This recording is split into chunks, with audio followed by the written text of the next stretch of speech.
Eh kung di mo ako lagyan, hindi ko ipapaano ito, hindi ko iipitin ko ito. Yung mga ganun. O kausapin mo yung si ganto ganyan, siya mag-aayos, yung fixer niya.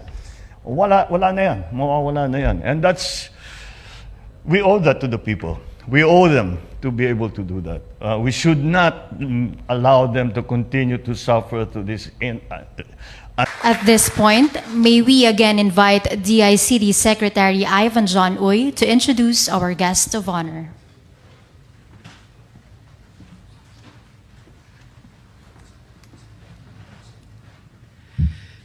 Ladies and gentlemen, the President of the Republic of the Philippines, His Excellency Ferdinand Romualdez Marcos Jr.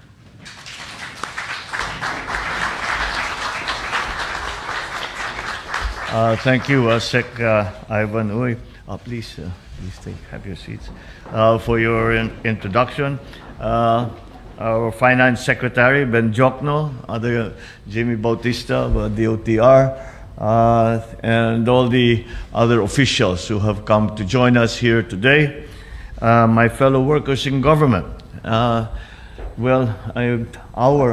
mga fellow workers in government, mukhang mapapagaan ang trabaho natin kapag talagang nabuo na natin ito.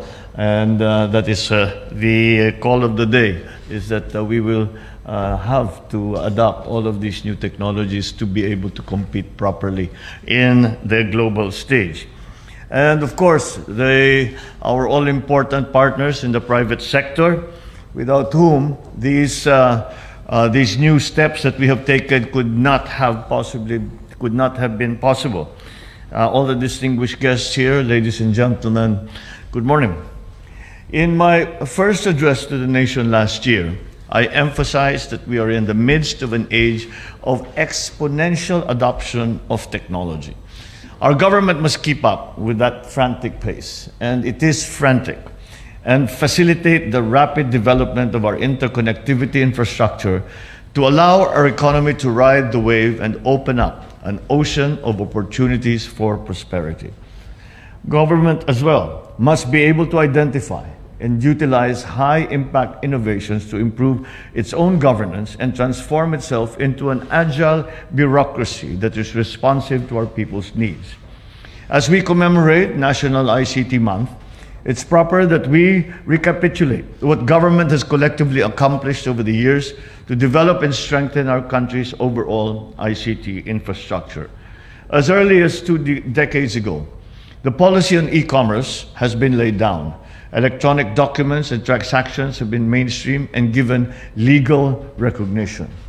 Unfortunately, the technology was not able to keep up. This is one of those very rare cases na nauna ang legislation doon sa teknolohiya. And so this is what we are trying to do now. We are trying to make maximum use of the technologies that are available to us. We are talking about the ease of doing business, the ease of of interacting with the government. It is not, at the very beginning, when we first came into office, I explained over and over again and made it very clear to all that would listen that this is not something that is an option that we might want to examine. This is something we need to do. We have no option of not doing this. It is something that is required. If we look now on the experience, when we look at our competitors, and that is essentially what this is about, it is a competition in the global market on many dimensions. And if we are to look at our neighboring countries, for example, to Europe, to the United States, then we can see that you cannot compete on an even basis unless you are highly digitalized, both in the private sector, and as well in the public sector.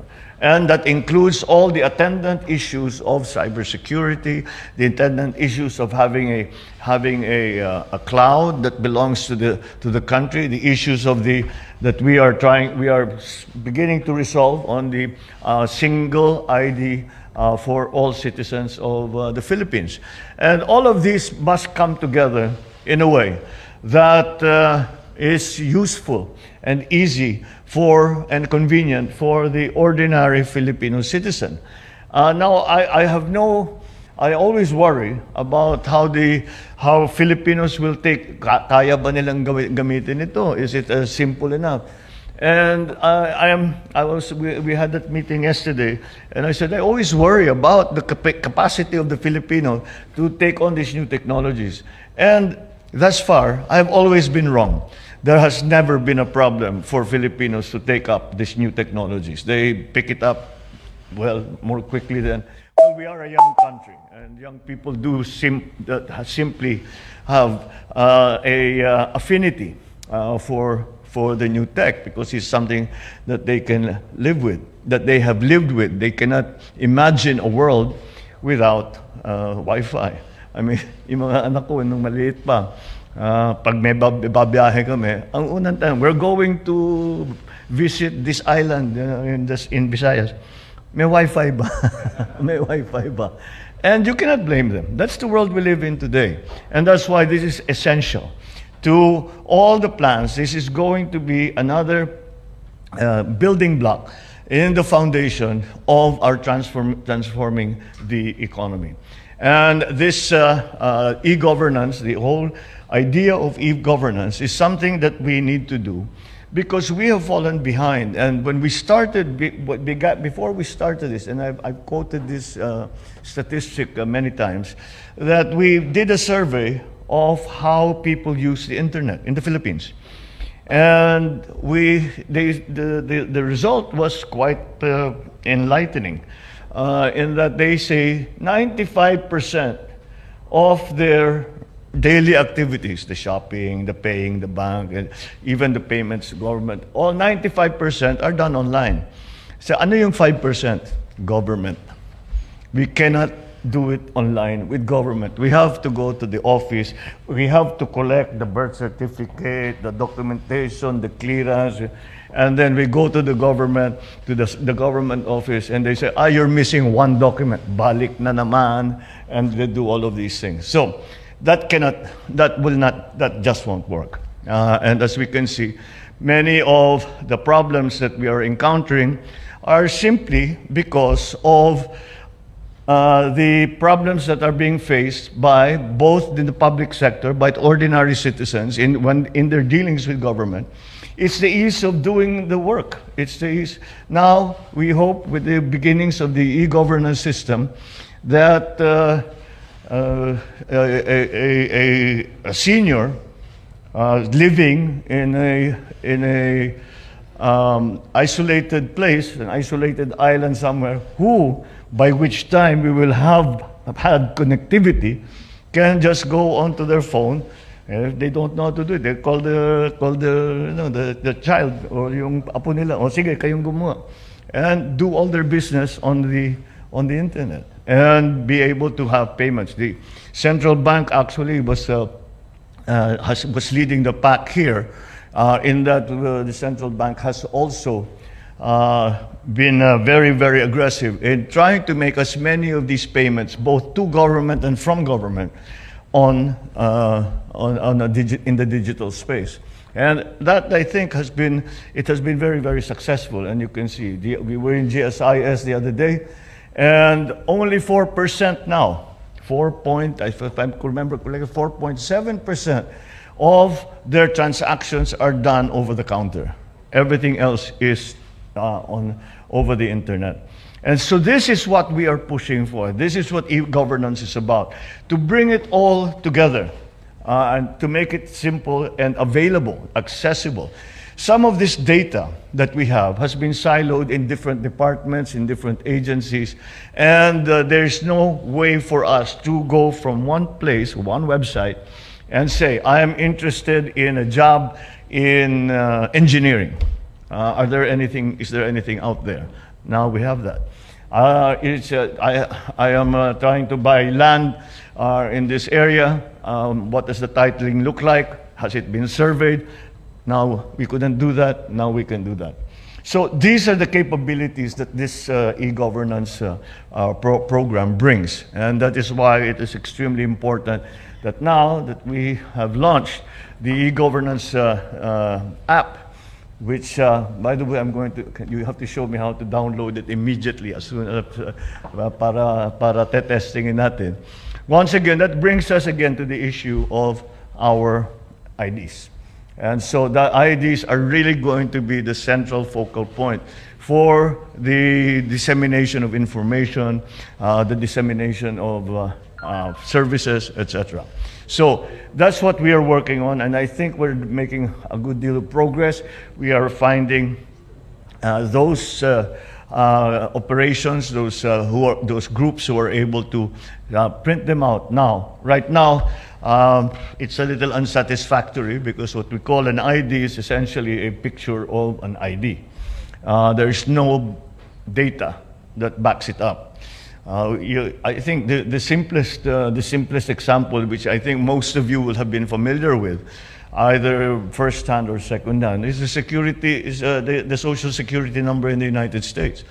You give your Social Security number, they have all your data. You don't have to explain. You don't even have to bring the documentation. All they have to do is to verify that you are indeed who you say you are. And once your identity has been confirmed, then you can do the business that you need to do with government. So this is what we are aiming for. But this is an extremely important step in heading down that road of digitalizing our bureaucracy, our government functions.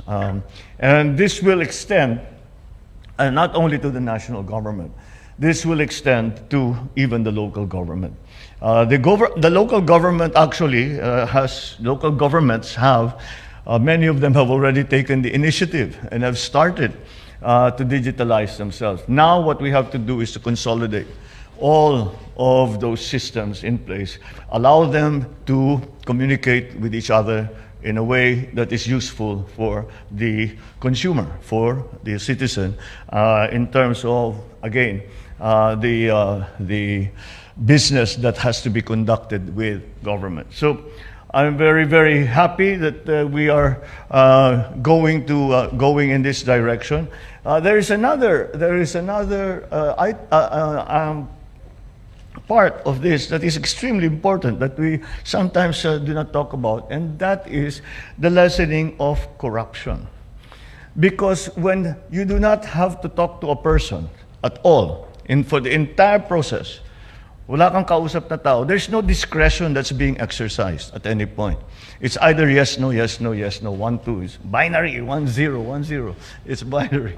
So that way, it simplifies the process, especially for the citizen. And there is no discretion being exercised by anyone. Eh, kung di mo ako lagyan, hindi ko ipapaano ito. Hindi ko iipiting ko ito. Yung mga ganun. O kausapin mo yung si ganto ganyan, siya mag-aayos, yung fixer niya. Wala na yan. Mawawala na yan. And we owe that to the people. We owe them to be able to do that. We should not allow them to continue to suffer to this antiquated, corrupt, and inefficient system. Mabuti naman, if it works, it doesn't work.